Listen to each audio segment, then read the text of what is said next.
오늘 책과의 여행은 데이비드 그로스만의 말 한 마리가 술집에 들어왔다 입니다. 제목이 좀 이상하고 웃긴 것 같죠? 어떠한 내용일지 궁금하고 기대가 됩니다. 스탠드업 코미디 배우인 도발레가 자기 마지막 공연을 자기의 인생 이야기로 공연하려 한다. 그 공연을 끝까지 들어주고 지지해줄 친구를 찾아 부탁하는 묘사로 소설이 시작된다. 처음에는 이해가 잘 되지 않아 힘들게 읽어야 했다. 히브리어로 쓰여진 것을 영어로 번역하고 그것을 다시 번역한 데서 온 매끄럽지 않은 문장이 힘들었던 것 같다. 주인공 도발레는 그동안 힘들게 살아낸 자신의 삶을 죽음을 앞두고 자신이 마지막 공연에서 이야기를 시작한다. 도발레는 어린 시절 놀림과 폭력을 심하게 받는 왕따이다.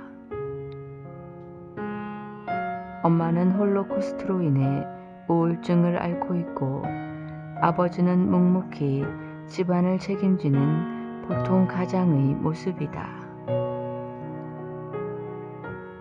도발레는 엄마를 너무나 사랑하고 지켜주려는 것이 제일 큰 행복이다.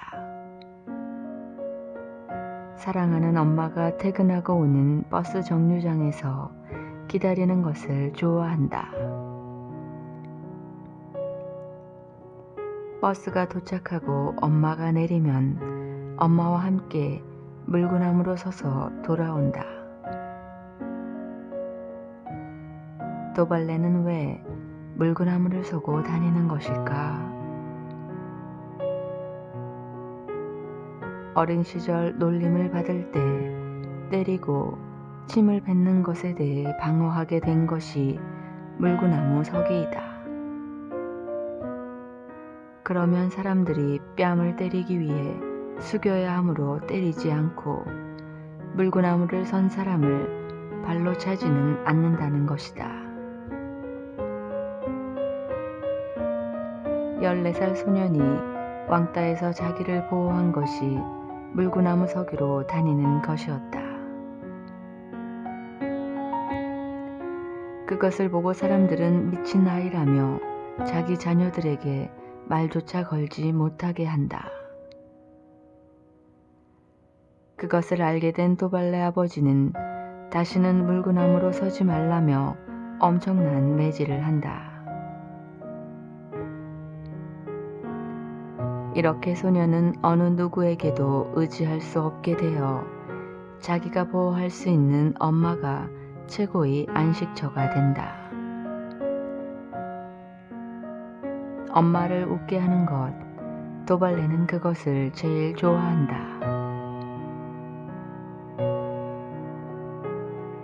어느 날 군대식 캠프를 갔고 그곳에서도 엄청난 왕따와 폭력을 당한다. 그러던 중 교관은 갑자기 도발레를 불러 짐을 싸서 장례식에 가야 한다는 말을 하고 군용 트럭에 태워 보낸다. 도발레는 왜 자기가 장례식에를 가는지 누구의 장례식인지 궁금하지만 묻지 않는다. 아무도 누구의 장례식인지도 말해주지 않는다.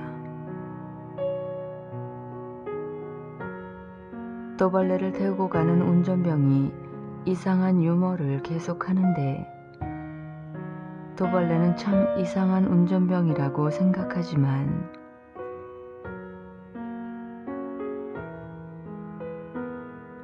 그 이상한 유머는 장례식으로 가는 어린 소년이 슬픈 생각을 하지 못하게 하는 사랑이고 배려였던 것이다. 너무 슬픈 도발레를 다른 생각을 못하도록 이상한 말도 안 되는 유머를 도착할 때까지 계속한다. 그렇게 장례식에 도착했고 도발레를 엄마의 시신 앞에 데리고 가서 인사하라고 한다. 그 순간 도발레는 현실을 받아들일 수 없어 다시 물구나무를 선다. 그리고 물구나무로 서서 도망치듯 장례식장을 나간다. 도발레의 유일한 안식처이고 살아가는 이유인 엄마의 죽음을 받아들일 수 없었던 것이다. 돈을 주고 재밌는 코미디 공연을 보러 온 관객들은 지루한 개인 이야기에 중간에 나가버린다. 유일하게 부탁한 친구와 여자 관객, 도발레 3명이서 2시간 동안의 공연을 마친다. 끝까지 공연을 본 친구는 어린 시절 유일하게 도발레와 놀아주고 왕따를 하지 않은 친구이다. 그렇게 공연이 끝나면서 책도 끝이 난다. 도발레는 어떤 위로를 받으려 한 것이 아닌 그런 불우한 어린 시절을 견디고 이렇게 살아낸 것을 누군가가 들어주기만을 바랬던 것이다. 우리도 감당할 수 없는 상황에서 이상한 행동으로 나를 보호하려 할 때가 있는 것 같다. 누군가의 말과 행동이 이상할 때 그 사람을 안아주고 보듬어 주어야겠다는 생각을 많이 하게 된 책이다. 거창한 사랑을 생각하지만 사랑은 사실 그 사람의 말에 귀 기울이고 공감하고 지지하는 것이 아닐까 생각한다. 책에서 페르난도 페소아 작가의 말을 인용한 글. 존재하는 것만으로 얼마든지 완전해질 수 있다.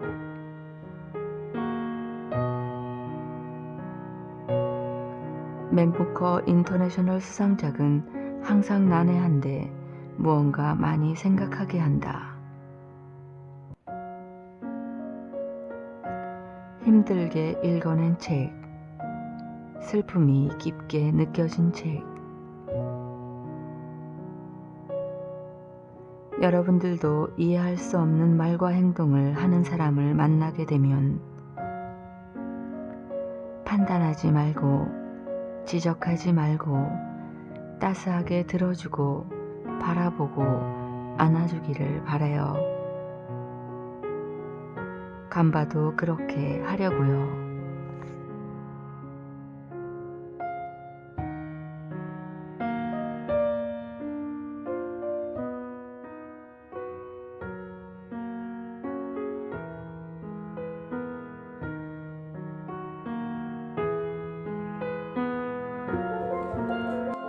다음에 또 책과의 여행을 떠나요.